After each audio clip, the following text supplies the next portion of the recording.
আসসালামু আলাইকুম প্রিয় দর্শক। আমি আমিনুল মোমিনিন মানিক আপনাদের প্রত্যেককে আমন্ত্রণ জানাচ্ছি চেঞ্জ টিভির এই পর্যালোচনায়। প্রিয় দর্শক, আজ ৭ই জুন ২০২৫।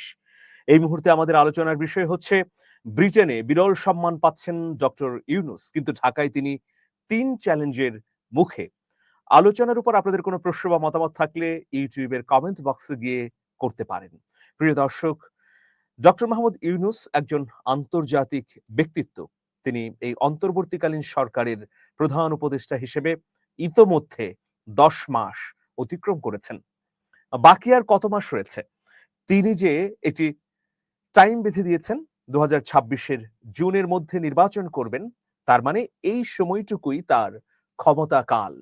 এই ক্ষমতাকালের মধ্যে তিনি যেমন নানা ধরনের তৎপরতা চালাচ্ছেন দেশে, দেশের বাইরে, তার ব্যক্তি জীবনে নানা ধরনের পালক যুক্ত হচ্ছে।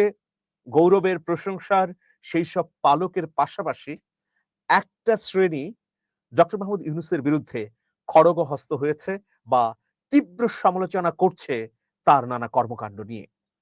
প্রিয় দর্শক, doctor Muhammad Yunus King's Charles Harmony Award পেতে যাচ্ছেন। এই কিং চার্লস হারমোনি অ্যাওয়ার্ড কি? কেন এটি পাচ্ছেন ডক্টর মোহাম্মদ ইউনূস? অনেকে বলে থাকেন এটা হচ্ছে বিরল একটি সম্মাননা।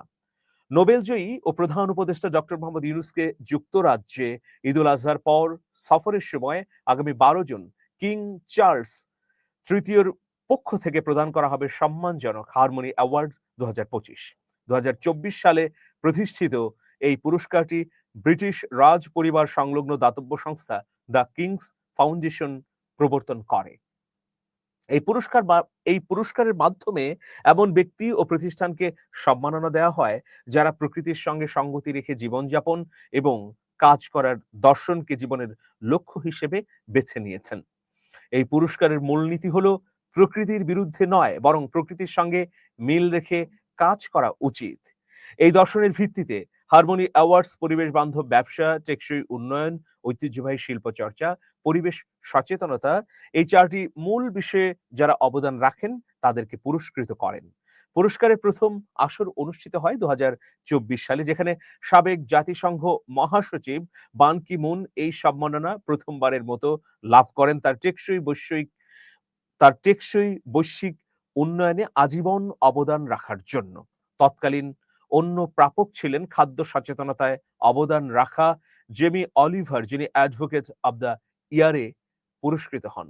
পাশাপাশি বিশ্বের বিভিন্ন প্রান্তের উদ্ভাবনী উদ্যোগ, পরিবেশ বান্ধব প্রতিষ্ঠান ও তরুণ উদ্যোক্তারাও এই পুরস্কারে ২০২৪ সালে ভূষিত হয়েছেন। এই অনুষ্ঠানে বিশ্ববিখ্যাত ব্যক্তিরা অংশ নেন, যেমন David Beckham, Sienna Miller, sir Rod Stewart ও নাওমি ক্যাম্পবেল। শুধু পুরস্কার প্রদান নয়, এই আয়োজনের অংশ হিসেবে থাকে বিজ্ঞান, প্রযুক্তি ও প্রকৃতির সংযোগকে ঘিরে বিভিন্ন ইন্টারঅ্যাক্টিভ প্রদর্শনী। দারিদ্র্য বিমোচনে মাইক্রো ক্রেডিট ও সামাজিক ব্যবসার ধারণা দিয়ে সারা বিশ্বে বিপুল পরিচিতি লাভ করেছেন ডক্টর মোহাম্মদ ইউনূস। ডক্টর ইউনূসের জন্য এই পুরস্কার তার দীর্ঘদিনের টেকসই ও অন্তর্ভুক্তিমূলক অর্থনীতির পথে কাজ করার আন্তর্জাতিক স্বীকৃতি। তিনি অন্তর্ভুক্তিমূলক অনেক কাজ করেছেন, যা সমাজের তৃণমূল মানুষ থেকে শুরু করে সর্বোচ্চ পর্যায়ের মানুষকে যোগসূত্র তৈরি করে দিয়েছে। এই পুরস্কারের মাধ্যমে কিং চার্লস একটি বৈশ্বিক আলোচনার সূত্রপাত ঘটাতে চান, যেখানে টেকসই ও প্রকৃতির সঙ্গে নতুন করে সম্পর্ক পুনর্বিন্যাসের প্রয়োজনীয়তা গুরুত্ব পায়। অনেক গুরুত্বপূর্ণ একটি পুরস্কার। এবার ব্রিটেন সরকারের রাজ পরিবার সংলগ্ন যে প্রতিষ্ঠান রয়েছে দ্য কিংস ফাউন্ডেশন, সেই ফাউন্ডেশন ডক্টর মোহাম্মদ ইউনূসকে পুরস্কারটি দিচ্ছেন।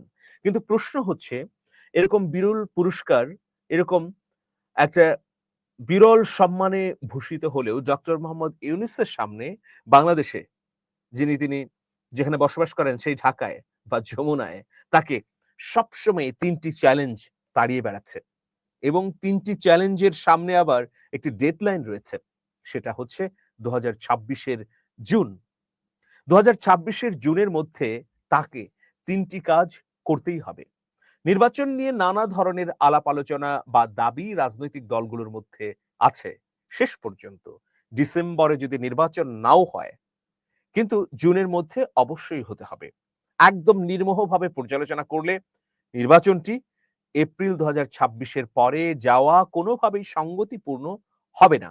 ইতিমধ্যে সব রাজনৈতিক দলগুলো সেই মন্তব্যই বা সেই অভিমতই দিয়েছেন।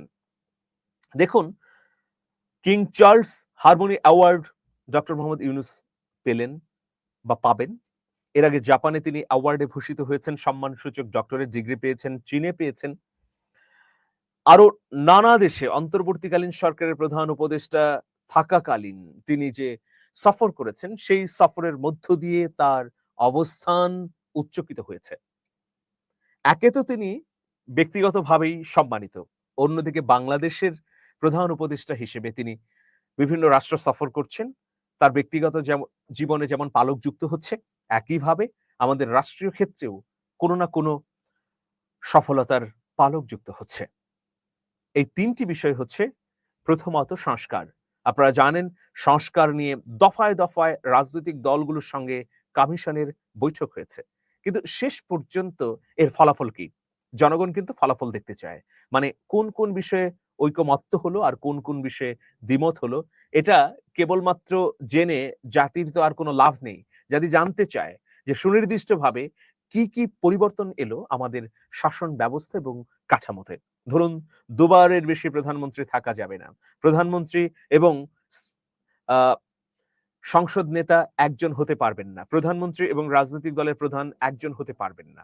এর বাইরে আরো যে নানা ধরনের বিষয়গুলো সংস্কার কমিশনে এসেছে, যেগুলো মানুষের মনের মধ্যে আসলে নতুন আশার আলো তৈরি করেছে, সেগুলো কি সত্যিকার অর্থেই বাস্তবায়িত হবে?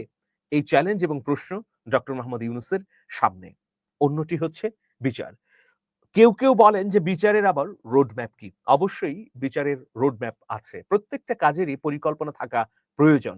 এই বিচারটি কত দ্রুত সম্পন্ন হবে তা কিন্তু নির্ভর করছে সরকারের আন্তরিকতার উপর। কারণ সরকারই আসলে বিচার বিভাগের জন্য বাজেট বরাদ্দ করে। আন্তর্জাতিক অপরাধ ট্রাইব্যুনালের গতিশীলতা বৃদ্ধির জন্যে ইতোমধ্যে ২ টো ট্রাইব্যুনাল হয়েছে। এই বিচার ত্বরান্বিত করার জন্যে আরো ৩ টি ট্রাইব্যুনাল, মানে সর্বমোট ৫ টি ট্রাইব্যুনাল হওয়া খুবই জরুরি, এমনই বিশ্লেষকরা মত দিচ্ছেন। কিন্তু সরকার ২ টো ট্রাইব্যুনাল করে বসে আছে। এরপর প্রসিকিউশন টিমে আইনজীবীর অপ্রতুলতা আছে। তদন্ত সংস্থায় যথাযথ ব্যক্তিবর্গ নেই বলেও অনেকে শঙ্কা প্রকাশ করছেন। এই কাজগুলো তার সামনে চ্যালেঞ্জ তৈরি করেছে। সবশেষে যে কাজটি সামনে আছে, নির্বাচন।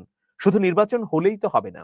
নির্বাচন হয়েছে ৫৪ বছর ধরেই। কিন্তু ডক্টর মোহাম্মদ ইউনূসের নেতৃত্বে নির্বাচন হবে সবচেয়ে সুষ্ঠু, গ্রহণযোগ্য, অবাধ এবং নিরপেক্ষ। এটা যে কত বড় চ্যালেঞ্জ! ডক্টর মোহাম্মদ ইউনূসের কাছে জনগণের যে প্রত্যাশা, সেই প্রত্যাশা পূরণের জন্যে প্রধানতম যে নিয়ামক শক্তি নির্বাচন কমিশন, সেই নির্বাচন কমিশন কতটুকু সক্ষম? এটাই এখন প্রশ্ন।